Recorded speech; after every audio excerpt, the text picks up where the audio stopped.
2018 లో the court BCCA clearly said they can't go ahead with the tournament. కానీ ఇప్పుడు మనం ఫిగర్స్ ఇచ్చినాం, these are all official figure, this is not our figures.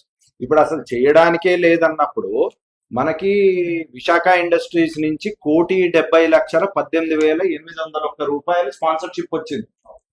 అసలు చెయ్యొద్దన్న దాన్ని HCA చేసి 1,96,45,937 రూపాయలు ఫ్రెండ్లీ మ్యాచెస్ ఎక్స్పెన్సెస్ లో చూపించింది. అంటే BCCA అంటే ఒక్కసారి ఆల్రెడీ వీళ్ళు 18 లో వీళ్ళు తొంగలో దొక్కి BCCAని పట్టించుకోకుండా చేసారు, కోర్టులను పట్టించుకోకుండా చేసారు. Figures, clear figures, we're saying on record that again I repeat the sponsorship which Vishaka Industries has given to HCA, 1,70,18,801 rupees.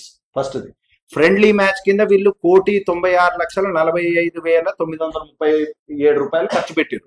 ఇప్పుడు గురువారెడ్డి గారు చెప్పినట్టు అప్పుడు అకౌంట్ HCA అకౌంట్ ఓపెన్ ఉంది కనుక డబ్బులు అకౌంట్ లో వేసారని మనకి ఆడిట్ రిపోర్ట్ లో చూపించింది.